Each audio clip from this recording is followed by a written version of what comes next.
दोस्तों, क्या आप जानते हैं आपकी ज़मीन का असली मालिक कौन है? क्या आपके पास प्रॉपर्टी के संबंध में सभी सही दस्तावेज़ है? आज हम बात करेंगे खतियान के बारे में, जो आपके प्रॉपर्टी के संबंध में एक महत्वपूर्ण दस्तावेज़ होता है, जो आपके मालिकाना हक को कानूनी रूप से साबित करता है। यदि आपके पास खतियान होता है तभी जाकर के आपके पास संपत्ति का स्वामित्व होता है और आप उसके लिए कोई कानूनी कदम उठा सकते हैं।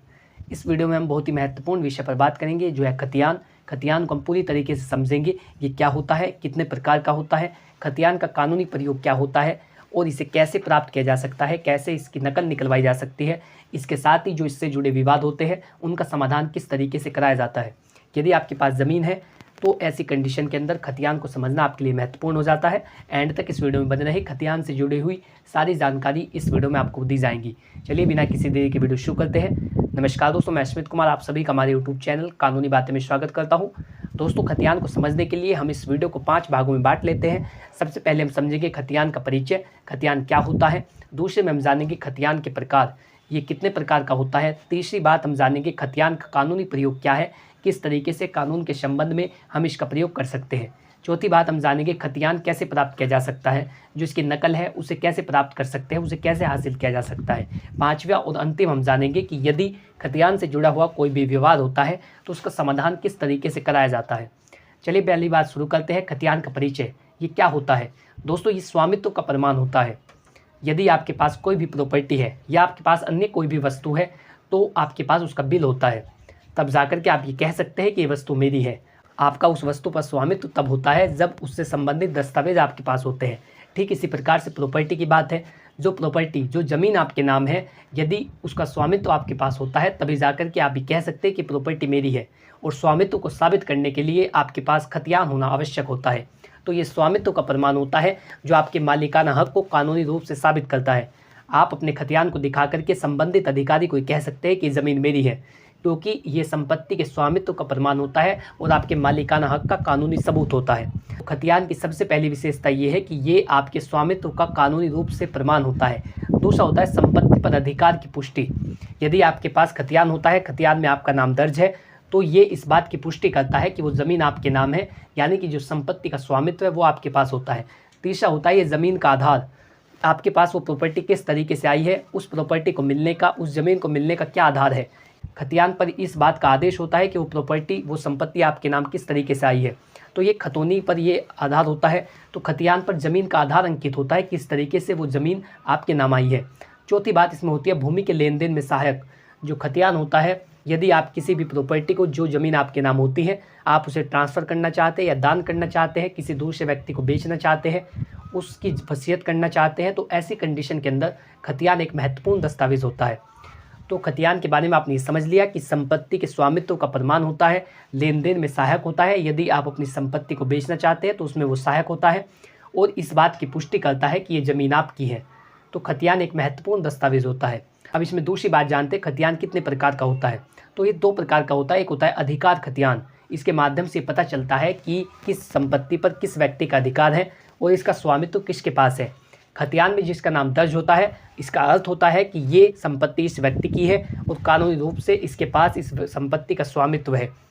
इस आधार पर हम ये कह सकते हैं कि जो ज़मीन है वो फले आदमी के नाम होती है। और खतियान का दूसरा प्रकार होता है प्रयोग खतियान।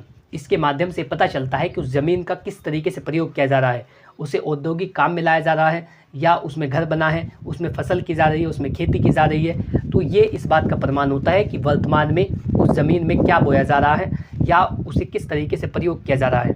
तो जो खतियान होता है वो स्वामित्व का भी प्रमाण होता है और इस बात का भी प्रमाण होता है कि उस संपत्ति पर, उस प्रॉपर्टी पर, उस ज़मीन पर वर्तमान में क्या किया जा रहा है। तीसरी बात इसके हम जानते हैं खतियान का कानूनी प्रयोग क्या है।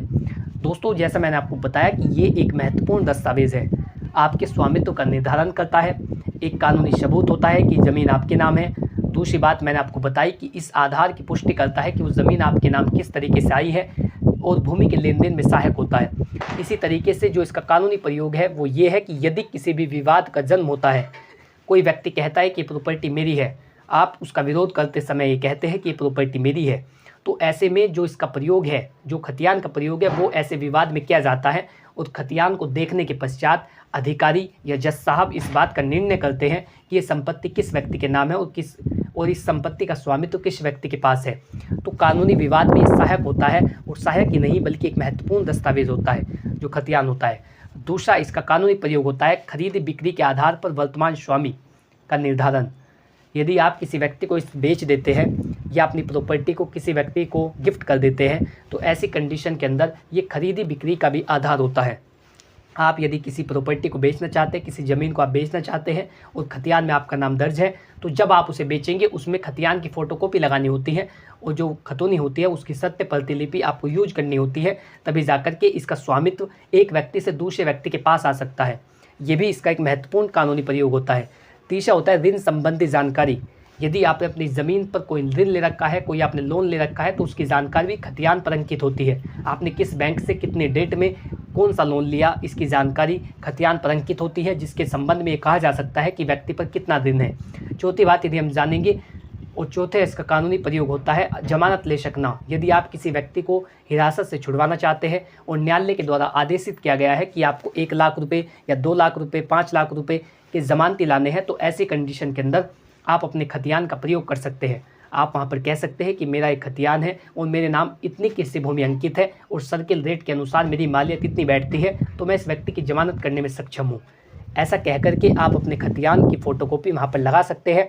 सत्य प्रतिलिपि जो प्रमाणित प्रति होती है वो कोर्ट में लगाई जा सकती है और आप किसी व्यक्ति को जमानत के आधार पर छुड़वा सकते हैं। तो ये भी इसका एक कानूनी प्रयोग होता है। दोस्तों, चौथी बात हम इसके बारे में जानेंगे कि आप इसे किस तरीके से प्राप्त कर सकते हैं।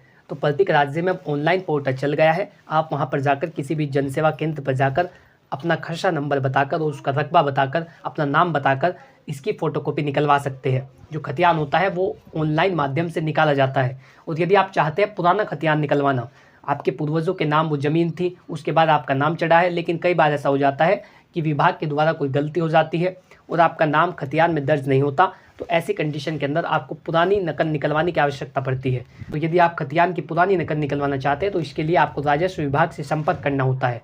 वहाँ पर आप किसी वकील से मिल सकते हैं, उसे बता सकते हैं कि आपका खसरा नंबर ये है, उसका रकबा ये है और मैं इसकी नकल निकलवाना चाहता हूँ। उसके बाद वो आपकी एप्लीकेशन लिखता है और उसके एप्लीकेशन को राजस्व विभाग को सौंपता है। उसके 15 से 20 दिन के बाद आपको पुराने खतियान की नकल भी जारी कर दी जाती है। और यदि आप हाल की नकल निकलवाना चाहते हैं तो जनसेवा केंद्र पर जाकर आप अपने खतियान की नकल निकलवा सकते हैं। दोस्तों, पांचवी बात हम करते हैं, यदि इससे जुड़ा कोई विवाद होता है, कोई व्यक्ति कहता है कि ये प्रॉपर्टी मेरी है और दूसरा व्यक्ति उसका विरोध करते समय कहता है कि प्रॉपर्टी मेरी है, तो ये कैसे साबित हो कि खतियान के आधार पर किस व्यक्ति की ज़मीन या किसके नाम पर है। कई बार ऐसा होता है कि गलत नाम चढ़ जाता है या कई बार ऐसा होता है कि आदेश कट नहीं पाता। तो जो इससे जुड़े विवाद होते हैं उन्हें सबसे पहले प्रशासन के द्वारा सुना जाता है। जो उप जिलाधिकारी होते हैं, तहसीलदार होता है, वो इस मामले की सुनवाई करता है और यदि ऐसे मामले की सुनवाई इस आधार पर नहीं की जा सकती तो उसे फिर कोर्ट को सौंप दिया जाता है। आप सिविल कोर्ट में जाकर के मुकदमा डाल सकते हैं और जो कोई भी आपका विवाद होता है उसका समाधान करा सकते हैं। पहले जो इसकी कंडीशन है वो तहसीलदार साहब की होती है, उसके बाद उप जिलाधिकारी। यदि वहाँ से समस्या का समाधान नहीं होता और आपको लगता है कि आपको यहाँ पर न्याय नहीं मिलेगा तो ऐसे में आप सिविल कोर्ट का दरवाज़ा खटखटा सकते हैं। आप वहाँ पर कह सकते हैं कि मेरा रकबा इतना था, ये कम हो गया, या मेरा नाम इस ज़मीन में नहीं चढ़ा। जो भी आपका विवाद होता है उसके संबंध में आप कोर्ट में सिविल सूट फाइल कर सकते हैं। ये इसकी पूरी प्रक्रिया होती है। तो कहने का अर्थ ये है कि खतियान एक महत्वपूर्ण दस्तावेज होता है। और यदि आपको इससे जुड़ी कोई अन्य जानकारी चाहिए तो आप कमेंट बॉक्स में लिख सकते हैं। इसके साथ ही यदि आप अपने मामले पर विधिक परामर्श लेना चाहते हैं तो स्क्रीन पर दिए गए मोबाइल नंबर पर कॉन्टैक्ट करें, जल्दी आपको उसका उत्तर दिया जाएगा। Thanks for watching this video. अपना कीमती समय देने के लिए धन्यवाद।